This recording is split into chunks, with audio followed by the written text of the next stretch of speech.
this thing works, and we don't even have an understanding of completely how the brain works, how the breathing works. We just have this baseline, right? I mean, and 100 years from now, we're going to learn even more. But I think it's our responsibility, especially in the roles that we're in, to give as much as we can to our clients. Not overwhelm them, but give as much as we can to empower them to understand how to make it work as optimally as possible.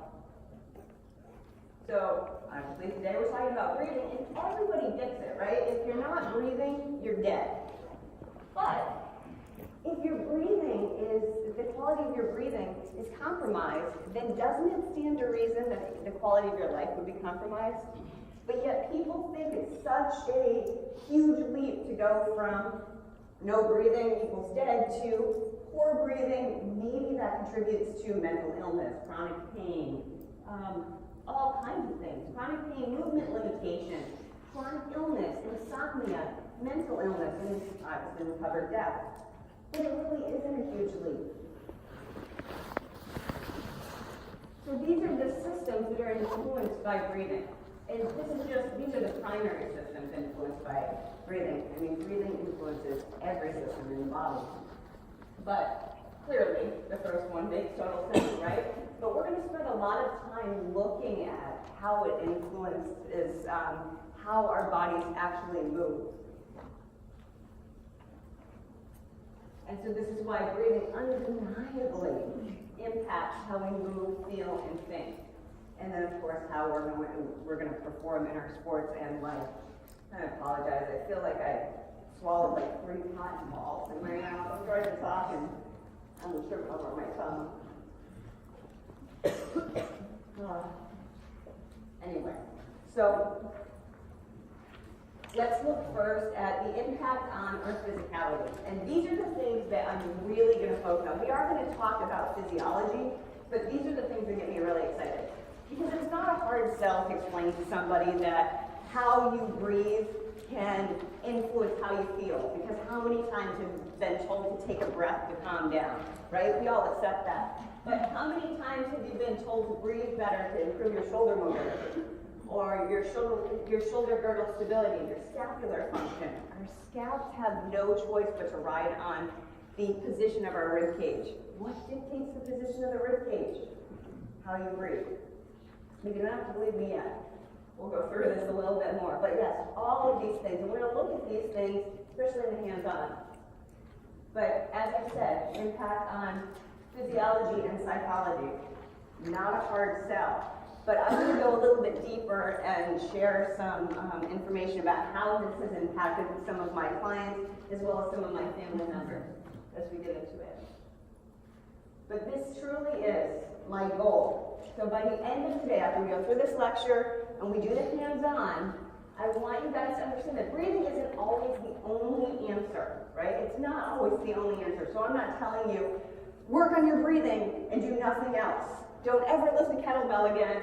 Don't work out. If you train your breathing, you're just going to be strong. You're going to be healthy. No, but you're never, ever, ever going to mess up a client by getting them to breathe better, right? It's never going to be a waste of time. Something is always going to get a little bit better, even if it wasn't the primary problem. Like someone comes to me and they have back pain, and we start working on breathing, and you'll have a better understanding in a few minutes of how breathing impacts back pain. But maybe we didn't fix their back pain, but maybe, I don't know, their TMJ got better. Maybe the chronic headaches they had got better. They just feel better. Maybe they're sleeping better. You're never going to mess somebody up by starting with the breathing. So before we get into the intricacies of this and how you can start applying it, I want to cover the top 5 misconceptions that drive me nuts. And it's a very short drive. So, number 1, you can breathe into your belly. Now this is well-intentioned, and for hundreds, if not thousands of years, right, we've been telling people to breathe into their bellies, to move their bellies. We see the belly move. Now, I think the first time someone said this, right, they hadn't really seen how the body worked, and it seemed logical. thing. I mean, as big as that is, there is no lung tissue in there. There's no lung tissue in there. So when we're telling someone to breathe into their belly, it's not true. You can't breathe into your belly. When you take a breath, where does the air go when you take a breath? Every time, 100% of the time, the air is going to go into your lungs. Why? Why would we tell someone to breathe into their belly? And we've all used the cue. You know that you have, right? We've all said it. Why? Why did you say it? Visualization. So I get a lot of people who tell me it's easier to explain. It's a visualization, and that's true. So I started off my career doing yoga, and there's a lot of visualization in yoga. So I think a lot of this did come from yoga, right? That you would breathe into your belly. So imagine that you're filling your belly. Well, is it that much harder to imagine that you're filling your lungs? Why wouldn't we say lungs? And think about it, the belly is just in the front, right? Where are your lungs? Like your lungs are more over here on the sides, and what's in front of your lungs are your ribs. And when you take that deep breath, if you only move your belly, do your ribs move? And if they do, what direction do they go? And this is just rhetorical now, but I want you to start to think about it. And then one of my friends, and if you guys, if half of you have been to the summits, you've probably seen Don Saladino before, and I did a podcast with Don last year. And he said to me, and this is what I hear often from people, is it's just easier to explain it that way. And it makes me think of how many of you guys, there are a lot of young faces here, but how many of you guys have kids? Cool, me too. All right, so I've gotten away from using fake names for anatomical parts with my kids, right? We start off, just like we tell them, some of us tell them they're Santa Claus and the Tooth Fairy, and then later on we have to tell them that Santa Claus and the Tooth Fairy don't exist. So we start off by saying, well, those are your private parts, and that's your whatever, your wee-wee, your hoo-ha, whatever. And then at some point they get older and we have to explain sex to them, and they're like, it's actually not a hoo-ha, But what is so hard about saying the real words, especially when it comes to breathing, guys? Lungs, ribs, those are really difficult words. So that's usually my explanation when someone says to me it's just easier to say breathe into your belly. No, and we'll get into why it can kind of mess up the mechanics in a little bit. Okay, diaphragmatic breathing is only for deep breathing. Really? Really? What is your primary respiratory muscle? Your diaphragm. So, what is the muscle that flexes your elbow? Anybody? Yeah. Do you only use your bicep for deep elbow flexion? Right? So that's like saying, all right, so I only use my biceps when I'm going to go this far. But if I have to pick this up, but I only want to lift it this far, I didn't use my biceps for that. I'm going to use my shoulder. But see, I still lifted it. I only wanted to lift it 2 inches. So instead of going like this, I went like this. And that's pretty much what happens if we're not using our diaphragm for all of our breathing. It's like waving around. We've all done this, right? We waved around a piece of paper. We want to get cooler. We wave around a piece of paper and we can fan ourselves. But is it as effective as when we use this giant fan? Because that's the fan's job. The paper's job isn't really to do that. But it can pull you down. How many times have you been somewhere, those of you who have kids, you're at, I'm so embarrassed. But it would be more embarrassing if my nose just ran right down my face, right? And just know, I'll use tons of hand sanitizer when we do that hands-on. But, where was it? Oh, so you're at your kids' play, and it's really hot in there with all the other parents, or their sporting event or whatever, but usually you don't have a program. So you're at their play, and you've got a program. You start fanning yourself with the program. It works, you cool down a little bit, but it definitely isn't as effective as this. So that's what happens with our breathing. We have these adaptations in place. So the shallow chest breathing, and the fact that we can use our scalenes, and we can use our pecs, and we can use the anterior front of our shoulder, our upper traps, to help pull the air in. Our bodies are so cool, they're set up for that adaptation. But it's an adaptation. It's an adaptation for it. So I also work with special forces. And I put on all of the gear so that I can feel, what does it feel like? How restricted is it? Can I move my ribs? How am I going to be able to breathe when I have all of this on? And I end up having to breathe up here because I can't move all of this. You can't take a deep breath when you're wearing all of this load and everything's restricted. When you're sprinting, you're not going to be taking those massive breaths, right? And it's going to be hard to access your diaphragm during a sprint. So we use an adaptation, but they exist to preserve life, to be able to, so that you can still breathe. But when they persist and they become a compensation pattern, and that's your default breathing, that's when they decrease the quality of your life. Does that make sense? All right. Number 3. Anyone teaching breathing exercises like a yoga instructor knows what they're talking about. Now I know this one personally because, 20 years ago when I started working as a yoga instructor, and since then I've increased my education, and it's still a lot of what I do is yoga inspired. But when I was a yoga instructor and I was just teaching yoga classes, I was a breathing expert. Because I was taught to visualize breathing into your belly. Like, people thought that I knew everything there was to know about breathing. Because we focused on breathing. We matched our breathing with our movement in our yoga classes. It seems logical, right? I knew nothing about the mechanics of breathing. Nothing. About really how the diaphragm functioned. I didn't know anything. But everybody thought that I did, so I started to think that I did. But I didn't. So it's very important to understand where the information is coming from. And not just assume because someone tells you to just breathe that they know what the heck they're talking about. Like this. So now, I had someone who translated this for me at the last summit, and I can't remember what they told me it was. So if someone does figure out what the translation is, but this was, so like 4 years ago when I first started doing a similar presentation for this, I Googled breathing exercises, and this was one of the first things that came up. I don't know what's going on there. But Google thought that they knew what they were talking about, right? Because it was one of the first things that came up.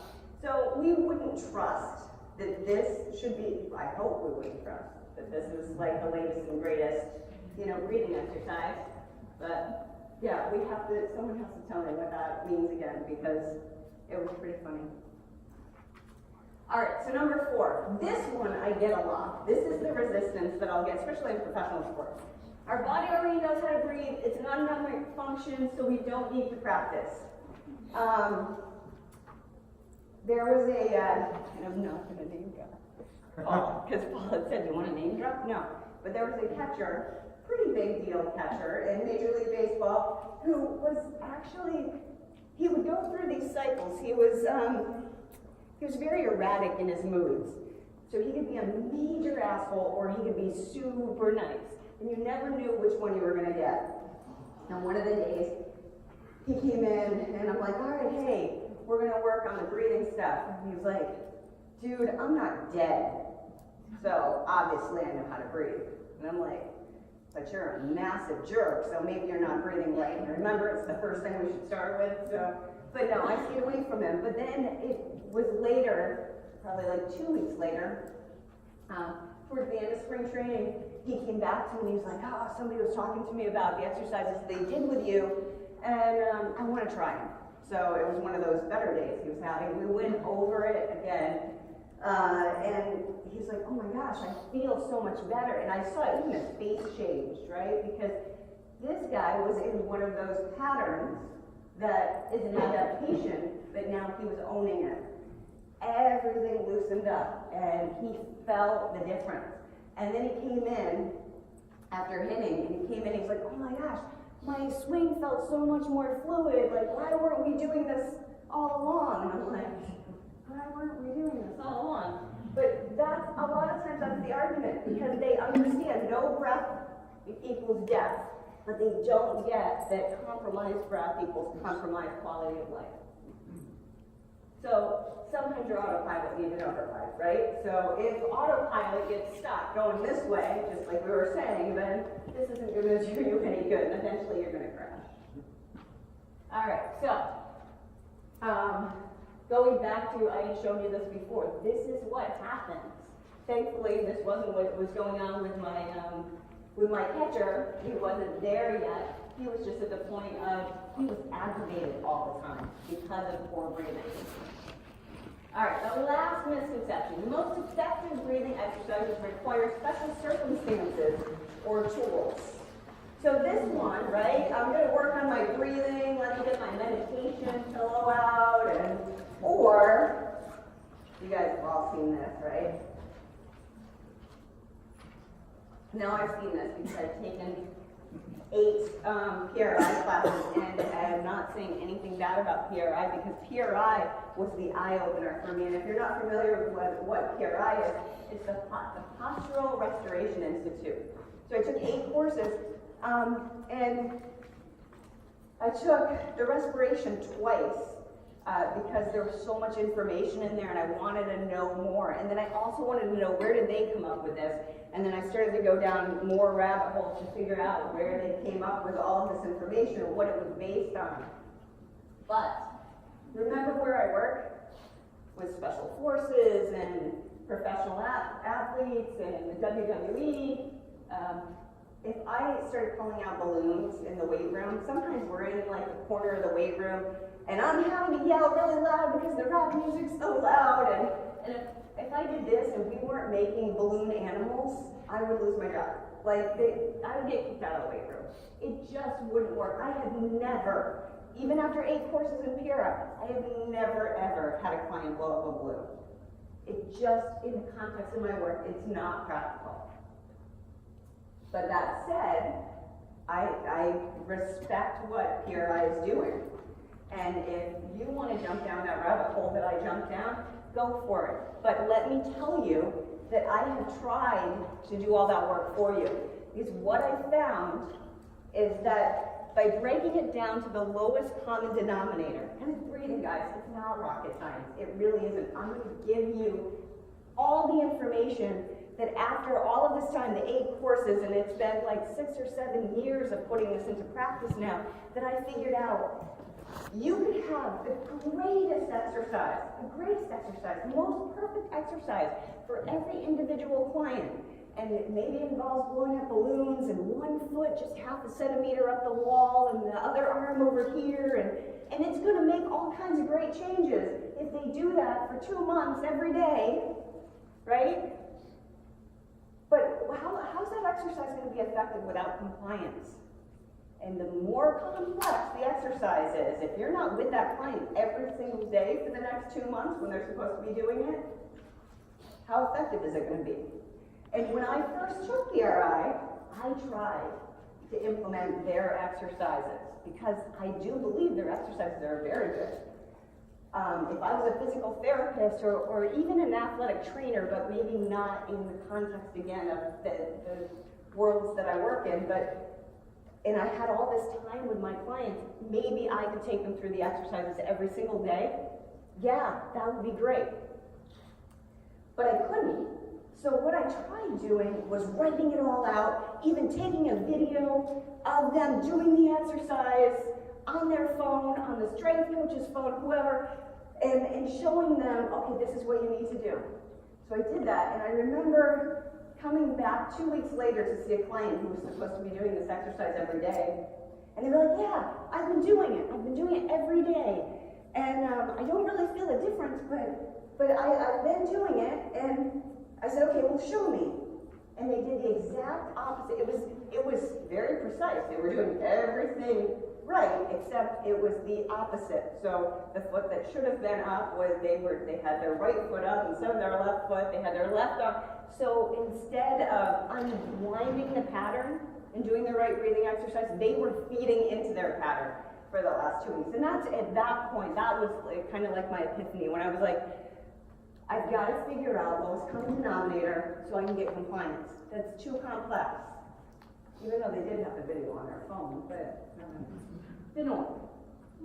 So I keep it simple. Now this is a very simplistic graphic that I do with my friends at Simplified when we're talking about breathing exercises. I focus on rib movement, lungs and ribs. I will explain to clients how the diaphragm works, just as I'm going to explain to you about lungs and ribs. When you inhale, ribs should go out, externally rotate. When you exhale, ribs should go in, internally rotate. If they focus on the rib movement, that will make a huge difference. And funny thing is, the exercises that I'm going to show you, especially the ones we do in the hands-on, but I'm going to show you up here on the screen as well, these exercises aren't very complex, and they, for the most part, don't address asymmetries. But guess what? By doing them, because they're compliant, after a couple of weeks, some of the asymmetries, and we're all asymmetrical, so don't get too crazy about asymmetries, but any dysfunctional asymmetries start to clean up. But I never address them. Isn't that crazy? But that's how it works, because the body wants to be functional, and when you give it something as great as breathing, and the right mechanics to do it, it cleans a lot up. All right, breathing better for better movement. So again, we talked about this, the impact on physicality, strength, stability, and mobility, and that's what we're going to really focus on in the hands-on. So how does it impact all those things? I want us to take a closer look at the rib cage and the diaphragm, not the belly. So your rib cage takes up almost 50% of your axial skeleton. The diaphragm, so we were just talking about asymmetry. Look at the diaphragm. It is asymmetrical. And its attachment to your lumbar spine is also asymmetrical. So if you think about those asymmetries, how they could have an influence. And who has taken PRI before? Oh, really? Okay, just one? Usually a bunch of people. Okay. So then I am going to explain a little bit about the influence of the asymmetries. So if you look at the longer, thicker attachment of the diaphragm to the lumbar spine on the right than the left, can you see that? That can have a pretty big influence on your center of mass. Your center of mass can be pulled more towards that right hip. You can end up with your pelvis tipping a little bit more on the right. And I have a better diagram. So I already said this. It's 50% of your axial skeleton. This one. This is from my back pain book. Because I wanted to show people the influence. Look at the psoas. And even this picture doesn't do it justice. But see where the psoas comes up and it intersects with the diaphragm? In cadavers, they have trouble dissecting the psoas and the diaphragm from one another at that attachment to the lumbar spine. So your psoas is your major hip flexor. How many of your clients have tight hip flexors, right? How many of you and your client have experienced hip flexor tension, hip flexor pain? Well, if you're breathing, and we're going to talk about how this happens, but if your breathing is less than optimal, and your diaphragm ends up staying in a semi-contracted state all the time. Think about any other muscle in your body. If it remained in a semi-contracted state all the time, would that muscle be functional? And if that muscle intersects with another one at the attachment to your lumbar spine, and it's tight, it's going to pull. So it's going to pull the psoas too. There are so many times that I've been able to clean up some breathing with a person, and they'll say, wow, my hip flexors feel looser. But I'm taking them out of being pulled back into their lumbar spine and pulling that psoas by giving the diaphragm back its function. and taking it out of that semi-contracted state. But then also I want you to look at, see the, where the QL is as well. So when we talk about low back pain and the influence of breathing, I mean, these are all, they're muscles, they're all interconnected. But we don't tend to give the diaphragm the deference that we should when we're looking at movement and pain. What other movement pattern do you do 20,000 plus times per day that you can actually control? Besides blinking. Blinking is one. Someone brought that up, said that. I was telling you guys, I always learn when I'm at these summits because people raise some pretty good questions. Somebody was like, well, what about blinking? True. We can't control blinking. And arguably, you blink more than you breathe. But it doesn't have that same influence on all of the other patterns in your body. Because again, if you look at this pattern impacts so much else, especially this dysfunctional. All right, so we're going to look at the practical application of breathing. Practical application. We work on breathing anywhere. We don't need special circumstances. So we can be standing and focus on rib movement and breathing. We can be seated, and we are going to. Even though we'll do stuff in the hands-on, we are going to do some breathing exercises here where we're seated because we're always breathing, so why not take advantage of it? So, I talked about, and I'm going to up here so you can all see, I talked about how the ribs should move when you breathe.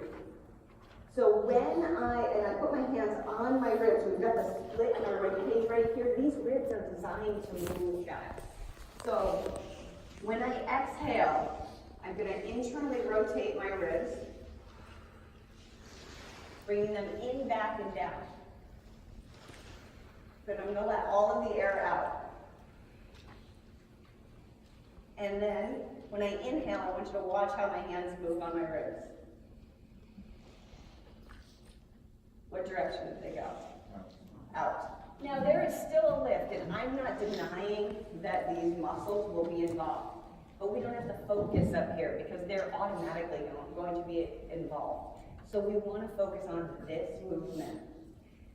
Now the best way to be able to get your ribs to move, sometimes if you've never focused on this before, it's hard to make it happen, is to exhale. Because, let me go back again here to my diaphragm picture.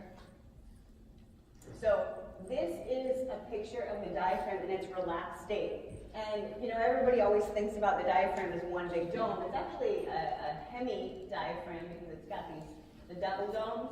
But that's the relaxed state of the diaphragm, is a dome. But in order to dome, it has to have a space to do it in. So imagine my fingers are your ribs. In order for the diaphragm to relax, my ribs need to come in and form this space. But if I'm not really using my diaphragm as much as I could or should to breathe, and I'm recruiting anterior shoulder and pec muscles and neck muscles and upper back muscles, upper traps to breathe, then my ribs are going to stay out here with the diaphragm in a semi-contracted state. Which means now the ribs are here. I don't have that space for the diaphragm to dome completely. Also, the diaphragm is attached to the ribs, so if the ribs are out here, that's pulling it into that semi-contracted state, right? So if I exhale though, and I really drive those ribs in, back, and down, so when you practice breathing with me, it will not feel relaxing. You're going to be working on engaging all those muscles that are necessary to bring the ribs back into that position, which are going to be internal and external obliques and your transverse abdominis. And you're going to bring these ribs in so that they form the space. You're going to let all of the air out so that the diaphragm can dome. Then on that next inhalation, guess what's going to initiate the inhalation? The diaphragm is, and you'll feel your ribs move out. Now, of course, there may be some soft tissue work and things that you might have to do to inhibit some of the muscles that have maybe been working for, 10, 20, 30 years as part of that movement pattern for your breathing. But in some cases, you can at least start to get the ribs to move. In very many cases, you can start to get the ribs to move. So what I want you guys to do, and even before we go to the count. We'll go to the count after. First, I want you to just get the hang of how this should feel. So you're gonna put your hands on your ribs. Now, I want them on your ribs, not your belly. Your fingers kind of mimic where those ribs are right here. Now, as soon as we do this, a couple of things will happen. I gotta see where I am. A couple of things will happen. So, I'm gonna turn sideways so you can see. Sometimes people go like this. Their shoulders come up and they stick their ribs out like this. So I want you to draw your scalps down. Make sure your shoulders are as relaxed as they can be. Your neck is as relaxed as it can be. And this is the area that isn't going to relax. The only muscle that is going to relax when we do this is the diaphragm. What you're going to feel is an engagement of the rest of your core. And you're going to help guide those ribs in. So I want everybody to exhale. Don't inhale to exhale. We're always manufacturing carbon dioxide, so just start exhaling. When you think there's no air left, I want you to blow out more. This shouldn't be comfortable. Pause.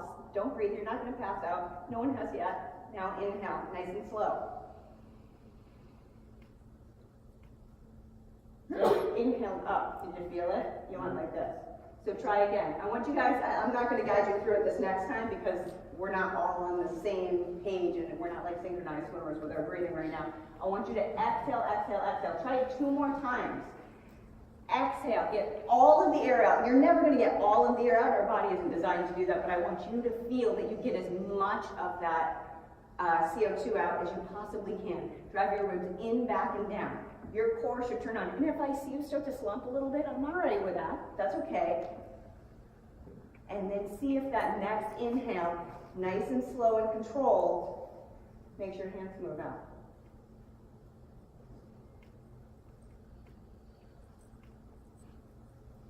That one was better. All right, good. Now, they kind of have a hang of it. And some of you will feel that there's just this pulling through here. We're going to address that in some of the other exercises we do in the hands-on. But this is the count that I tend to use. You know how I said after you exhale all the air out, I want you to pause? Because I want you to pause and feel that you turn everything on, right? And then also sometimes within that pause, you'll feel like, wait a minute, there might be a little bit more. So that's kind of like the blowing up the balloon. Sometimes I tell people when you get to the end, so let's say we're going to inhale for a 5, we're going to exhale for a 7, but when you get to the end of the 7, I want you to act like there's a candle in front of you, and you're blowing it out like birthday candles. Because nobody wants candles left on their cake, right? You're going to blow them all out. So we're going to try 5, 7, 3. And let's just take 2 breaths like that. This time you are going to start with an inhale. I want you to resist pulling up like this and see if you can move your hands out. So let's inhale. I'm counting in my head. And then we're going to exhale for 7.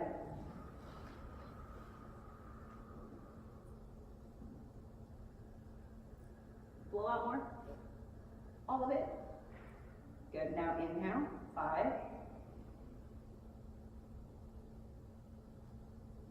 And then exhale again for 7. Draw your ribs in, back, and down. And then blow out anything else that's left. Good. And then take one more inhale for me. Okay, so normally what we would do is we would do a set of 5 breaths like that, but that's after we get the mechanics. After you feel good about it, that's the count that I use. And then we can increase it eventually to the 7, 9, 3, or 7, 9, 5. All right, so we already did this.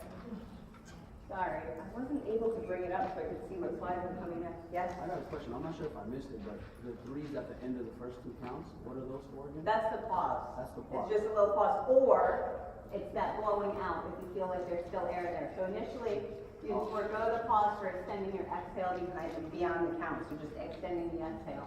So the 3rd count doesn't have that pause since you don't have the little symbol there?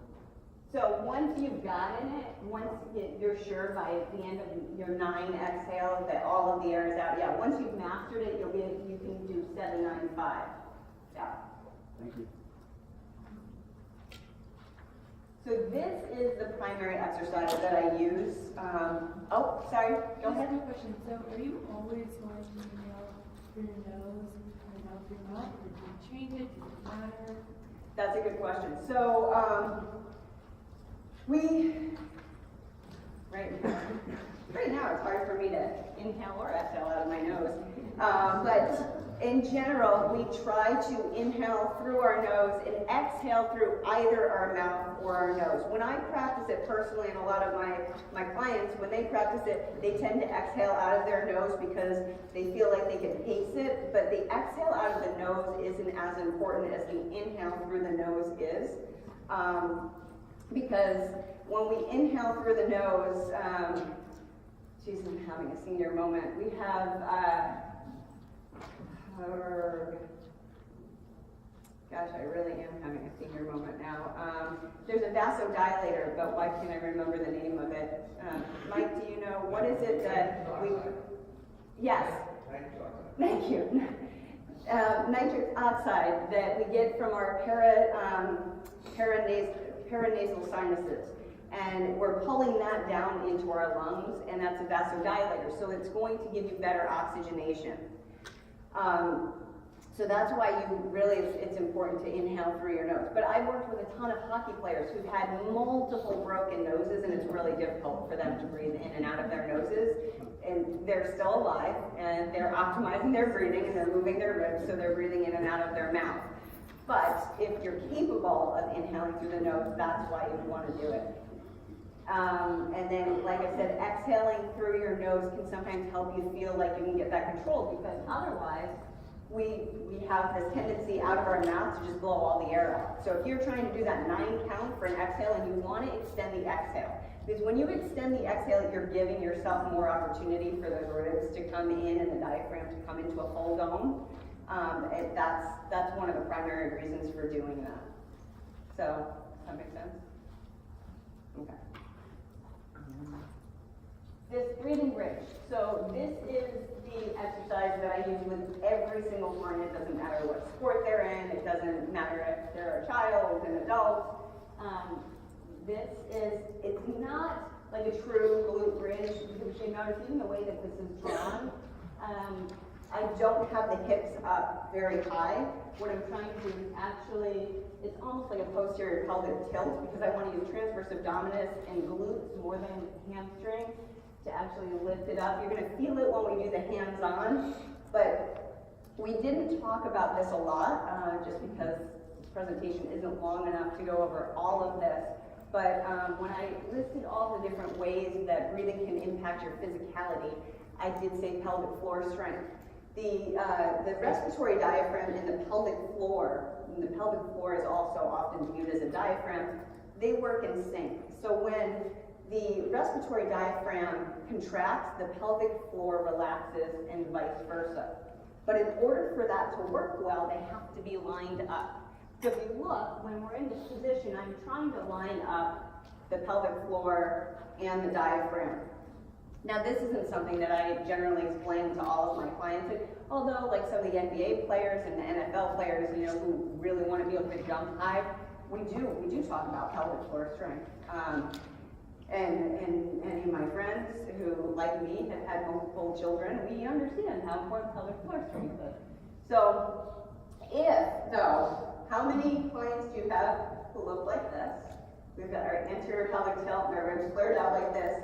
So now, think about the alignment. My pelvic floor aligns back here, and my diaphragm aligns here. They're not aligned together. So it's much harder for them to work in sync. Which again, now, if the diaphragm is stuck in this semi-contracted state all the time, what does that mean for the pelvic floor? It can end up in a similar state. So what does that mean for jumping? What does that mean for, squatting? What does that mean for sneezing? Any people who've had children would know that it means that you might have to rush to the bathroom right after you sneeze. So it's important to try to line them up, because you want to then end up making sure that their functionality is as optimized as possible. Let's see. And we talked about the TVA and the obliques. We're trying to make it easier when you go into a posterior pelvic tilt to find your transverse abdominis. So that also helps. And we use some props that we've got over there. We'll be using the mat and possibly the AirX pads to lift up your head and get your cervical spine into alignment. Because sometimes if you have a client who's in this kind of position and you lay them down, what happens to their head, right? Because their rib cage is so protracted, now they're back here like this. So we try to just put them in the most optimal position possible to be able to actually start to breathe with their diaphragm. And you'll all get to experience that in a hands-on. Now, there are all different ways that we can do this. Remember how I talked about how over the years I've come up with what is the lowest common denominator.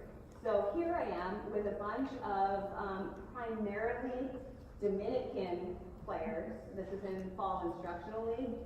And my Spanish consists of arriba, abajo, uno, dos, tres, you know? And that's it. So I have to be able to show them how this works and do it in an easy way. And the reason that I put the block between their knees is because the knees and the feet are a window into what's going on in the hips. So, right, if I'm like this, what are my hips doing? Yeah. So I'm not really in a neutral position. The blocks get us closer to neutral, and I always joke with them, I don't want them to be firing their adductors a ton, like squeezing the block. That's not what this is about. It's just so it doesn't fall on anything important. So just hold the block so it doesn't fall, and that's the position. But now here is, this is a vet who lost his leg in Iraq, and we can still work on it. I'm not able to put him in the same position here as that, but that's the best position that we could get in. So it's not like, oh my gosh, I can't do this with my clients. Or initially when I started working with clients, it was always about the wall. Well, what do you do when you don't have wall space? And also I found that when I put them at the wall, I was getting way more hamstring, and it was harder to get that transverse abdominis. This tends to work. Now let's talk about hamstrings though. In this position, if you go straight into this, and I usually start with the breathing, it's the first thing that I do with clients, what can tend to happen to the hamstrings? As soon as I put them in this position, we end up with cramps. So very often we'll either we'll roll out or we'll do just a brief bit of hamstring stretching. I'm not a huge proponent of hamstring stretching in like the touch your toes kind of way, but we'll do some single leg stuff just to try to limit them going down due to a hamstring cramp.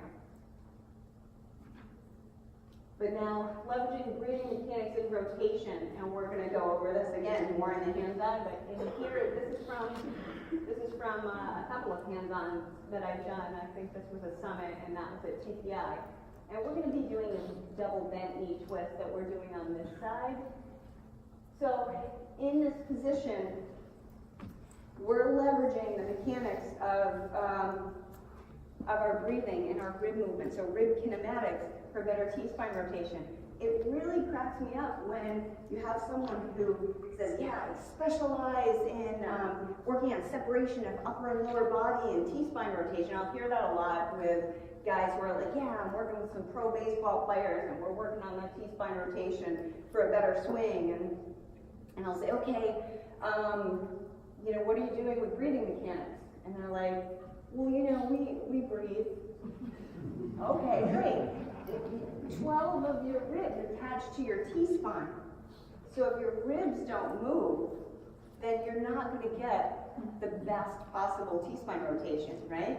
And if you don't understand how your ribs can move, then there's a limiting factor there. So if you understand that, how do your ribs move when you inhale? How did we just work on the inhalation phase of the breath? What do the ribs do? Oh. Right, they externally rotate. And on the exhalation phase of the breathing, what do the ribs do? They internally rotate. And do you remember when I pointed out that the diaphragm is actually a hemidiaphragm? So there are two domes to the diaphragm. So you can actually leverage that, and you can leverage the phases of your breath when you're in rotation. So when I rotate this way, what's happening to the right side of my rib cage? Is it internally rotating or at the right side of my rib cage? Is it internally or externally rotating? It's externally rotating. So if I wanted it to externally rotate even more, what phase of the breath would I really focus my attention on this side? Inhalation. And then I want to rotate a little bit more. I got to bring this part with me. Which phase of the breath should I focus on this side? The exhalation. So if I do that, now I'm focused on internal rotation on this side and external rotation on that side. Can you see how that could actually impact your ability to rotate from your T-spine? And it's one thing to see it, it's another to feel it. So again, you don't have to take my word for it, you'll feel it. And so same thing, other way, right? And in any kind of rotation. Now, are your clients, so if I have a Major League Baseball player who works on this kind of rotation, when he goes up to hit, is he thinking about the phases of his breath during his swing? Not necessarily. I mean, in most cases, they feel pretty good on the follow through on an exhale, but he's not thinking, when I go back, I've got to inhale, and on this side, and when no, don't overthink it. But when we're training our breathing to contribute to better movement, we are going to think about it. And then after that, our body's going to take over, right? So we'll work on that, and this is that supine double bent knee twist. And it's the same thing. We're not going to come into this without precise alignment. When we're training our breathing, I'm devil's in the details. I want everything lined up. I want to make sure that we put ourselves in the best position to leverage this. So you'll see when we do the hands-on that I'm going to make sure that your knees are right out in front of your hips. We are actually separating upper and lower body. You're feeling it not in your low back, but in your mid-back. But then this is the big one. And this is from a summit. People would normally look at this and think either of these two things. Would you think that that was a breathing exercise? Or that that was a hip internal rotation exercise? Sorry.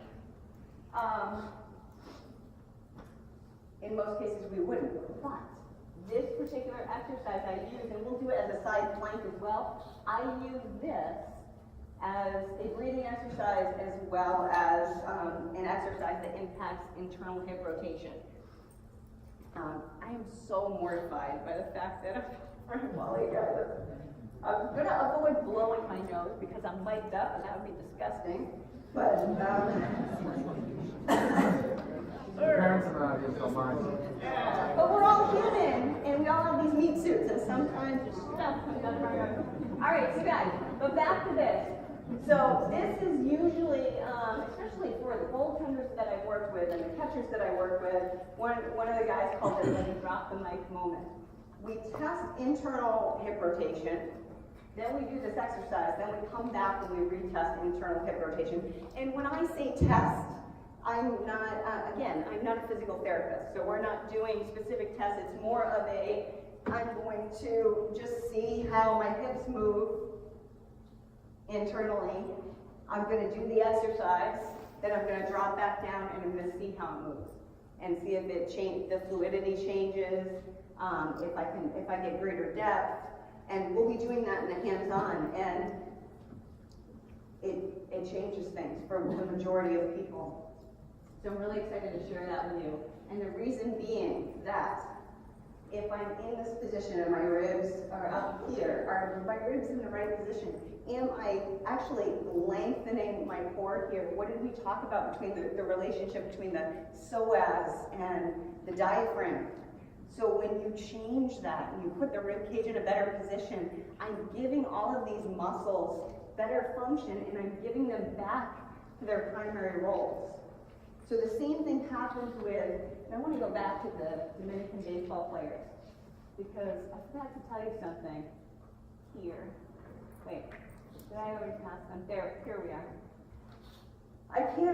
can't speak to them. And thankfully, this was, I think this was a group of pitchers. And I can't speak to them other than Hariba, Baho, and the counting. So I will take a pitcher up to the front of the room, and we'll do a test of internal shoulder rotation, which matters to a pitcher, right? So we'll do a test of internal shoulder rotation. Again, not a physical therapist. It's just a matter of holding the shoulder joint down and seeing where they can go and out. And I'll show you how to do it when we're in the hands-on, and making sure that the shoulder isn't pushing forward. Then we do this breathing bridge exercise. I get him to move his ribs. Generally, it's 2 sets of 5 breaths. 2 sets of 5 breaths. Then I retest in front of the whole group. I haven't spoken any Spanish, basically no English, except my mouth never stops running. So, but they don't understand any of it. They're just seeing what happened. They understand that we're trying to breathe. I do the 2 sets of 5 breaths. I retest the shoulder internal rotation. Sometimes it increases by as much as 30 degrees. Now they're all paying attention. Whether they understand what I'm saying or not, they're all paying attention. Now, the truth is, that's a parlor trick. He did just gain that internal rotation, but by the time he gets up from the front of the room and walks back to his mat, that's going to probably go away. Does anyone know why he would get that increase in internal shoulder rotation? No. I think you do. I think some of you do, and you don't have to speak up yet. But by the end of the day, I want all of you to understand why.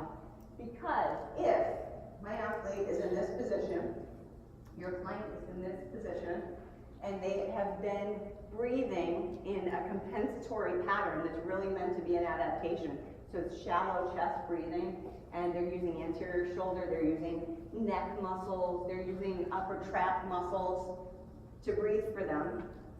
How is that going to influence their shoulder internal rotation? How many times a day is the movement pattern of your breathing taking place? Up to and beyond, sometimes 20,000 times. So if 20,000 times a day, my pecs firing, my anterior shoulder's firing, my scalenes, my upper trap, they're all firing to breathe for me. When I go to use them for their primary roles, they're going to be a little pissed off, right? They're overworked, they're tight, they're tired. But if I restore the rib kinematics for proper breathing, and I bring the breathing back down here, what happens to all of this? It relaxes. Did we stretch the shoulder? Did we do a sleeper stretch? Did we do any of that? No. But I just gave those muscles back to their primary roles, and boom, we got internal shoulder rotation. That's the power of breathing. Now, I admitted that it's a parlor trick, because your body isn't going to be like, oh yeah, that felt really good. I'm going to do that from now on after doing 2 sets of 5 breaths. But the cool thing is that after about 2 weeks of doing that 1 to 2 times a day, then your body does say, hey, this is better. This works better. I'll use that adaptation when I need to, but because this guy, this girl keeps telling me this is the way that it should work and it feels better this way, I'm going to do this. That's how powerful it can be. And what is the time commitment? 2 sets of 5 breaths once a day. How complex is this exercise? It's not. So I get compliance and I get real changes. And you can do that with all of your clients as well. And it is a game changer. And that's when they start coming back after 2 weeks. Not only are they moving better, but chronic neck pain is gone. Their posture is improved. Like I said, headaches, TMJ, because this all starts to contribute. You're up to 20,000 times a day firing all of this stuff. It all starts to contribute to tension, chronic tension. Anyway, so now, using breathing for stability training. I put this picture up here because this is an 80s filter that made me look jacked. And this is our garage gym. It's my favorite room in our house. And this is a move that I learned from Grey Cook. I'm going to get down here now so that you can take in the full jackedness of my arm. But I do this quite often. And you know, if you're taking the kettlebell back behind you and you're actually driving the kettlebell down, if you did not control your breathing, what would your rib cage position be? Boop, like that. How would you be able to breathe like that? So this is, I look at this as a breathing exercise because the quality of my breathing, my ability to bring those ribs in, back, and down on the exhalation is going to dictate how well I do this exercise, right? It also is very helpful in strengthening all of those muscles that I need to be able to bring the rib cage back into a better position. Because I bet when some of you are trying to get your ribs to move, it's even hard to kind of talk to these muscles sometimes to get the ribs to come in. It's not that they aren't there and they're not capable of doing it, because you've probably done some ab exercises where you can talk to those muscles, just not in the context of breathing. So it's a neurological thing. This is an exercise, and we've got our kettlebells. We'll be able to do that over there in hands-on, and you'll be able to feel it. Sometimes we're not going to put it in back right away. Sometimes it's going to be in the front. But also arm bars. Who does arm bars? Okay, so arm bars, and I'll show you what those are as well, right? When you're holding that kettlebell up. Or who does Turkish get-ups? Okay, so the stability of your shoulder girdle, your shoulder in that position, your rib cage in that position, your breathing has a massive impact on that. So we're going to look at how that works as well. And that is why I say breathing equals posture and posture equals breathing. When people talk about posture, they should be acknowledging breathing. They should be just knowing that they're talking about breathing. Because up to and beyond 20,000 times a day, you're taking a breath. Your axial, or your rib cage takes up almost 50% of your axial skeleton, and its position is dictated by the quality of that breath. So when people are like, yeah, I've been doing these posture exercises, I just gonna squeeze my shoulder blades together behind me. I'm like, how do you breathe when you do that? Oh, I never thought about that. Well, stop doing that and start fixing your breathing. Remember, it's not always the only answer, but it's the place to start. Breathing better to think and feel better. So this is not the tough stuff. The impact on physiology and psychology. So many of us have been told, take a deep breath. I would argue, and I hear this a lot, which is wonderful, is I would argue we should say exhale, right? Not take a deep breath, because what happens when you take a deep breath? It's like at the doctor's office, take a deep breath. That is not going to calm you down. In fact, this is like the position for fight or flight, right?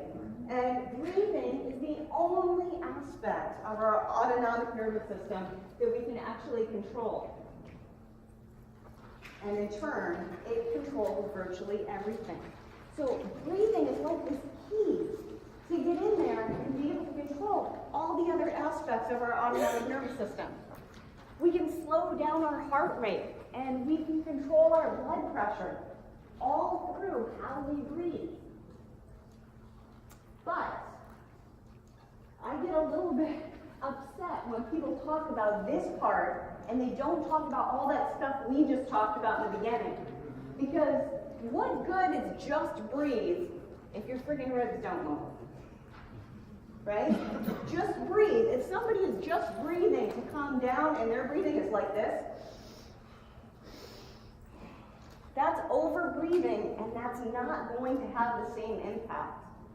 Now, I do want to go back to the belly breathing, because there are so many people who say, yeah, I go to my yoga class, I do the belly breathing, and I feel better. And it's true, when you do breathe with a focus on moving your belly out, you can and are forcing a diaphragm contraction. But is it functional now that you know how the ribs move to facilitate the contraction and the relaxation of the diaphragm? Is belly breathing going to be optimal? Is belly breathing going to be something that your body then will, after 2 weeks, start to do for you? No, that's why it's really great for yoga studios to have people breathe into their bellies, because they are going to keep coming back to do it, because they feel good when they do it, but then they get into their car and somebody cuts them off in traffic and they're back to their regular breathing pattern. They're certainly not going to be belly breathing then. So again, I showed this slide before. These are the systems that are influenced by our breathing. So if we can tap into our breathing and keep better control of it, we are going to be controlling these things. Have you ever heard somebody say, I have an emotional gut, or right? Like, all of the GI issues that people have, it's not a huge stretch to start to think that they are tied to their psychology. They're tied to, because a lot of very high-strung people also have like irritable bowel syndrome. But what if their breathing is keeping them in this vicious cycle of being in that position? You know those people. I used to be, and sometimes still am, but I take control of my breathing, one of those people that is just so wired all the time, and everything is an emergency, very reactive, right? Sometimes the way that you think that you are isn't really how you are. There's something that's happening that's influencing your perspective. Just like if I put, rose-colored glasses on you and everything is rose-colored. If I put over-breathing on you, shallow over-breathing on you, your brain is being sent signals. Your cortisol level is going up, your heart rate, your blood pressure. So your perspective on the world is skewed. Breathing meditation for rest and sleep. So it stands to reason now, I think that the counting sheep thing can be helpful for some people, but why not take it a step further and count your breaths? And so this is a sleep exercise that I do personally and with a lot of clients, is counting your breaths backwards. That's a simple meditative technique, is counting backwards, because we generally don't count backwards, especially from higher numbers like 20, because you kind of have to focus your brain on counting backwards from 20. But you visualize each number as you inhale, and then as you exhale, instead of a sheep. So it's the number, and then as you exhale, it goes away. If you really like the sheep, then, and he's adorable, right? Imagine the sheep, and he's got a 20 on him. And then he jumps over his fence or whatever when you exhale. And then the next sheep is 19. I don't care, but count your breaths backwards. Use your breathing. Leverage your breathing. Because if you want to get into the rest and restore aspect of your nervous system, how do you do it? What's the key? It's breathing. If you're trying to go to sleep, sheep have nothing to do with your autonomic nervous system. Use your breathing. Breathing's impact on self-control, and we talked a little bit about that, and the potential for autism. So that's my son, Louis. He's amazing. And I usually cry during this part, and except last time I didn't, but now I don't feel so great, so I probably will. But I want to explain to you why I get so amped up about breathing, why I believe that breathing is a superpower. Because when I started to look at this, when I took PRI for the first time, it was around the same time. My son is 9 now.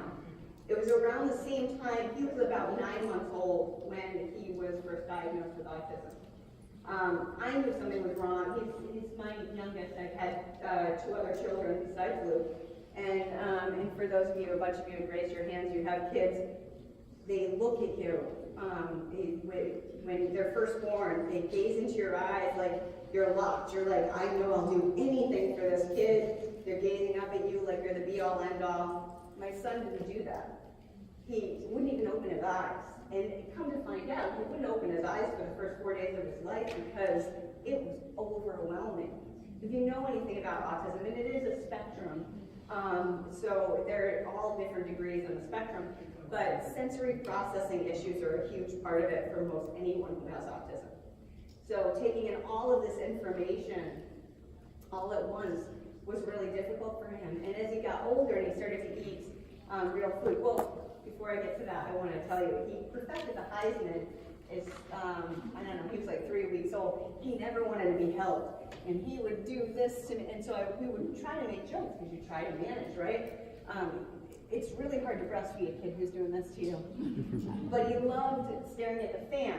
He wouldn't look at me, but as long as I could position myself by a fan, then I would be able to feed him and hold him.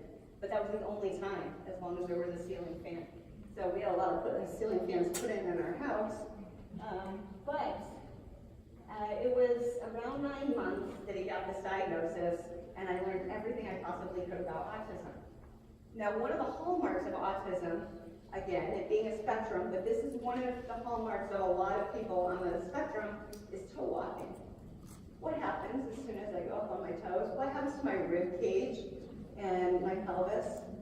Right, didn't we just talk about, so now my respiratory diaphragm is here, my pelvic floor is back here behind me, so we know breathing can't be optimized.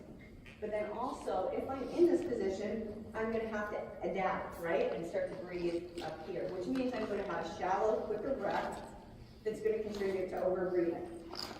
And that's going to take my cortisol levels up. That's going to skew my perspective on the world. It's going to be very difficult for me to not be reactive to things, especially as a child, right? Their nervous system is developing right now. You know, children are very reactive to things. They just have massive meltdowns. Luke would have major meltdowns. So I'm learning about this breathing stuff and how the rib cage should be positioned and how the diaphragm works. And I'm looking at my son with this massively protracted rib cage. He's starting to learn how to walk, but he's on his tippy toes all the time. And I'm like, I need to exhale. So we developed this breathing, and he still does to this day, and we call it peace palm breathing. I just wanted him to exhale, because when you're exhaling, some of you remember you were exhaling, I said if you start to slump, I'm okay with that. I was taking him out of that position. So he loved lawnmowers and trucks. And so I would say, okay, we're just going to make the sound of a lawnmower or a truck, and we're going to blow into my hand as long as you can. If you can go to 10 seconds, Mommy's going to count to 10. Yeah, let's see if we can go there. And you know, when he's having a meltdown, he's freaking out, it's 3 seconds. I'm like, all right, try harder. We keep going, and in this process, his face changes, his body position, because remember, breathing equals posture, right? His posture changed. It was amazing. They had told me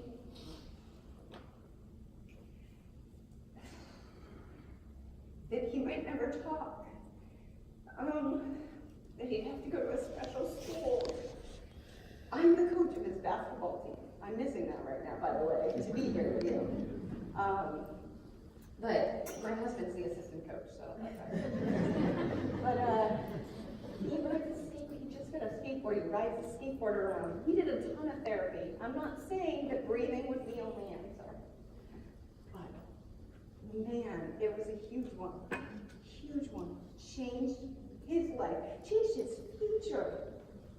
He's gonna have a spouse someday. He's gonna have kids. If I hadn't figured this out, he might not talk. He has friends, he has sleepovers. It's amazing. It's amazing. So, if you wonder why does anyone say breathing is a superpower? Look at my son.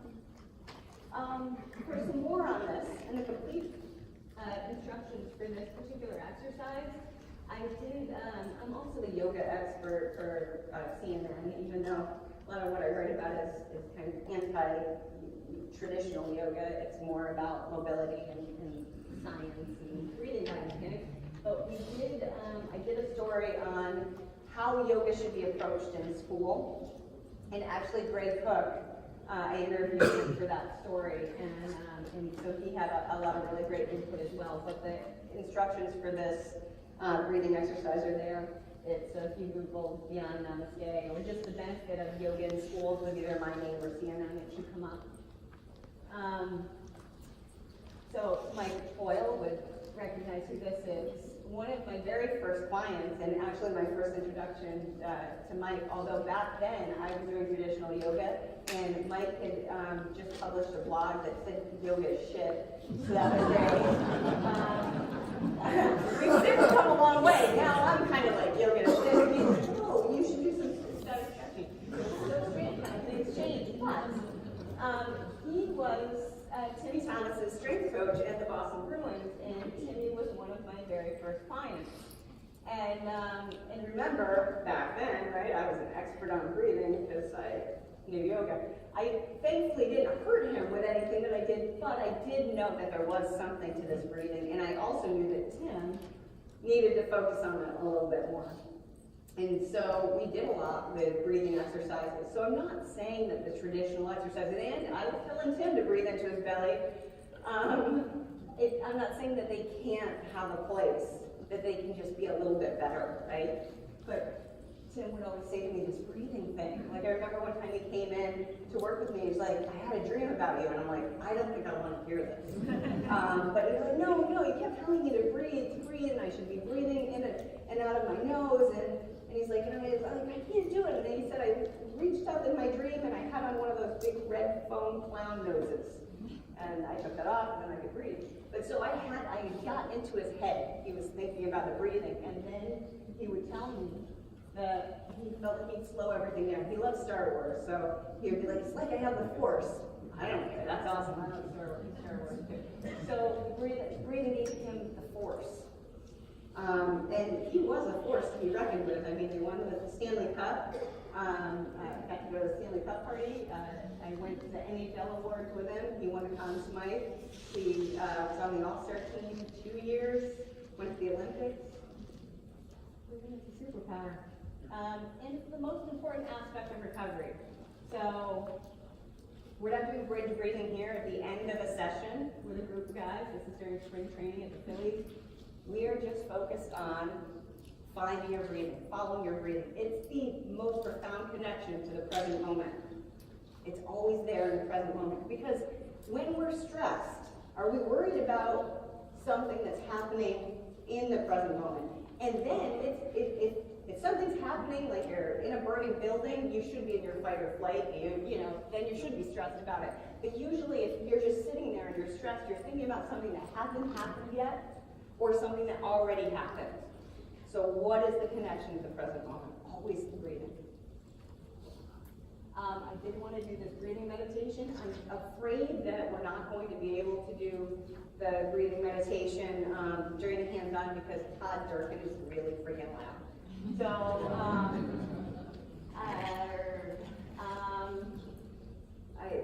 I don't want to mess up anybody else's. We are going to have time for questions.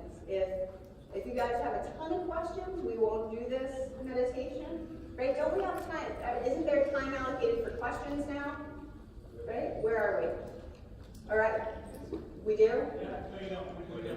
What? You don't give me a thumbs up when you're saying no, we don't. That would be a thumbs down. So we don't. I've eaten up my time for questions too. All right. Well, you know what? Here's my information. Breathing is a superpower. We all know that now, right? Here's my information. If you email me, I will send you a link to that meditation. Because you don't need me for that to do that meditation. I'll send you a link to the audio for that meditation. Thank you. I'm done now, but